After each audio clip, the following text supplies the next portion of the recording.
Sam, in with even par today, 9 pars on the back nine.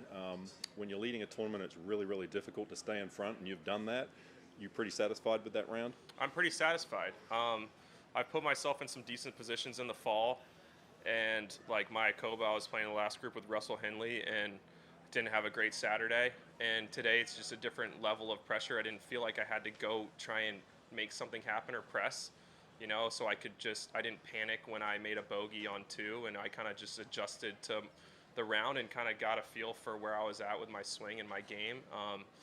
Hit some really good shots, felt like I could have made a couple more putts, but I'm overall I'm very pleased, and starting the day with a lead, ending the day with a lead, then pretty satisfied. Good. Was there anything at all today that surprised you, either a shot or just an emotion or kind of anything as you think about how the day unfolded?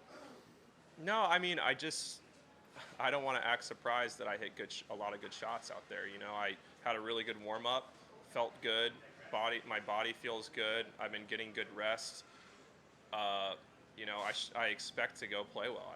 I'm getting into a mode where I expect to have a good, have, maybe not my A game or A plus game every single day, but I expect to have something decent. So, yeah, I mean, I just, the pins were tough. Honestly, today I feel like there was a couple pins like on 12, you just can't even hardly look at them. I hit a great shot on 15, exactly like what I wanted to do, and I had, a 15, 20-foot putt that broke 5 feet, so just trying to take some opportunities when I can, and I know tomorrow is probably going to be a lot of the same things and going to have to, stay patient. Do you feel like you've kind of been building toward this through the last few years and just your career kind of in general to being on this stage and ready to rumble against a top, ranked player in the world? I want this to be a regular thing, even regardless of what happens tomorrow. I want to just give myself more opportunities. I've won at every level from college to, PGA Canada to web.com, and this is the next on the list. And whether it's tomorrow or whether it's down the road, I believe that's going to happen at some point, and just trying to enjoy the journey and the ride and all those things too as much as possible. Are you a leaderboard watcher? And if so, how much did you see John Rahm and half the U.S. President's Cup team coming up towards you? Today I didn't look a ton because I kind of knew where I was at, and everyone kind of had to come to me. And there's one more day, but tomorrow I'll be playing with John and Tony and these guys, so I'm probably going to have a very good feel for where I'm at. But typically I do look at the leaderboards. I like to know where I'm at. It affects how you play, I think. I think it affects your strategy a little bit. So I think all the best players, they look, not putting myself in that realm at this point, but I think I've always liked to know where I'm at. So, tomorrow it will be no different. I feel like I'll have a very good idea based on, the guys I'm playing with. You've been real consistent in keeping your card every year out here, but what do you think's held you back from winning to date?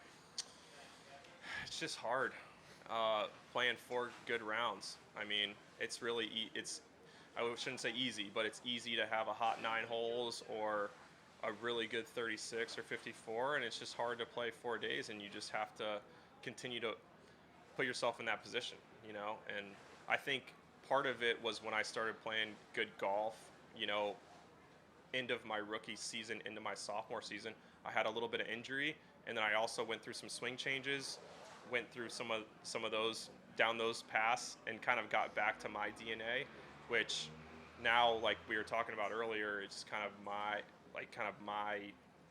way of playing golf and the way I feel like I can win, not necessarily how John Rahm wins or Tony Finau wins or Rory. It's kind of my way. I'm trying to stay true to that.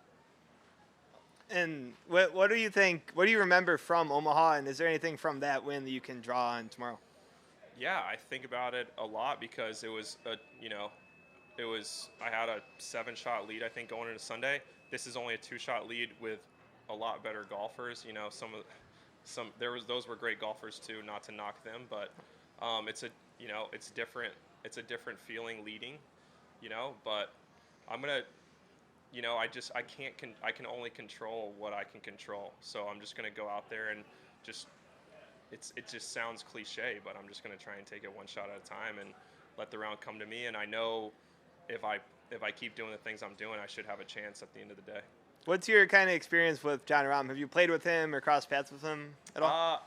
Super nice guy. I mean, great player. He's one of the guys I look to as one of the best in the world, if not the best. You know, he doesn't have any weaknesses in his game. I've spent some time around him just playing. I played 9-hole practice round with him in the playoffs a couple years ago, but haven't really played much golf with him. But super nice. Was very open about his golf IQ. He's a very intelligent golfer, not to mention to go with his talent. So it was cool to watch him work and kind of see the way he thinks through some of the golf courses and his shots. But yeah, so I mean, he's a competitor, so he's, you know, I'm not expecting him to go out there and be my buddy tomorrow. I think he's going to go out there and try and win his third straight start, I guess, this year. Yeah. So yeah.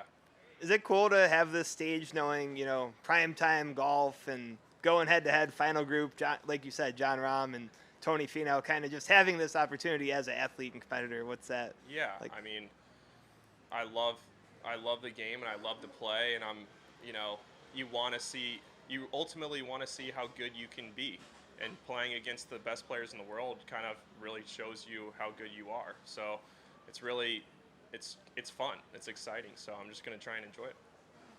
Sam, I think I heard you say in one of the previous interviews, you've eaten the same thing every night. Why you've been doing that, and what have you been eating? What are you going to have tonight? I grew up playing all sports, but I played mostly baseball, and we're a very superstitious bunch, the baseball players. So it's like, if it ain't broke, don't fix it kind of thing. And I just, you know, if you're feeling good, I'm sleeping well. It's like, you know, I remember where I was in Omaha when I won. I was sitting the same seat at the bar. You know, I'm not going to that level, but just sticking to what I'm doing. It's nice to kind of feel the same. There's a lot of, I can't control the weather or the conditions, my tee time, things like that. So if I can control my environment as much as possible, it helps you feel a little bit more comfortable. What's the meal?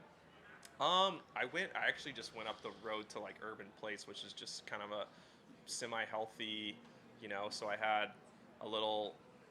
it was just a little chimichurri steak and some sweet potatoes and broccoli and a little rice. I mean, pretty simple. Nothing. Sparkling water. Sam, just one last one from me, and it's kind of random, but I noticed that logo on the right of your sweater there, and I didn't see it last year. Is that something new? And it kind of seems over here? No, the other side on the right chest. Oh, it's kind of obvious, you know. But how did that come about, and is it new?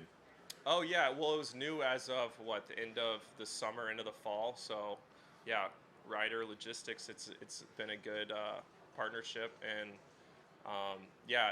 It seemed pretty organic. There's no relation with me to the group, but ran into a friend of a friend basically, and got in touch with them. And I think after the hole-in-one, there was some excitement last year, and things have been, you know, happened kind of organically. So hopefully it'll be a great partnership for a long time.